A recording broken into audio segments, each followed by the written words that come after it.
Hey YouTube, I wanted to give you an update, and today I wanted to give you an update on my CO2 system. Some of you may have been wondering how I do CO2 for this, and I use these little pre-filled CO2 cylinders, but I've been having some trouble. This was the first one that I used, and it went pretty okay. This lasted about 2.5 weeks, maybe 3 weeks.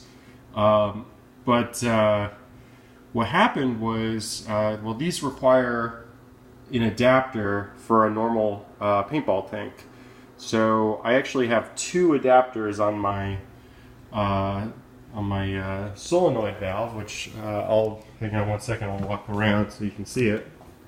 So if you look, you can see the gold is the solenoid valve. This is a paintball adapter. And this is an adapter for this particular CO2 tank to be a regular paintball adapter. And then this is the CO2 tank. And if you listen, when I replaced the CO2 tank, the black adapter started to leak. So I kind of wanted to give you guys this update so that if any of you were thinking about buying these pre-filled CO2 cylinders, I wouldn't recommend it.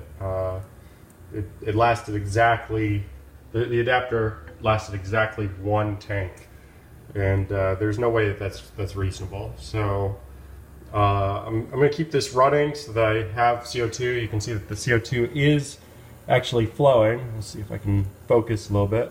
You can see that the CO2 is flowing inside of my tank, but you can just hear the hiss of the leak. So I'm going to end up probably going to Walmart today, getting a bigger CO2 tank, one that isn't pre-filled, and I'll use that from now on, just because, I mean, I can't have my tanks leaking like this. It's crazy. I'm going to leave it running for right now so that I make sure that I have CO2 in the tank for the rest of the day. But yeah, it was definitely a disappointment.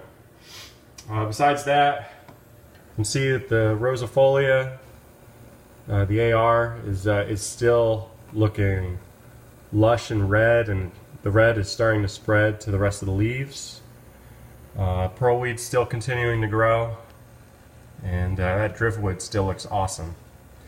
Anyways, thanks for checking in. I'll see you guys next time.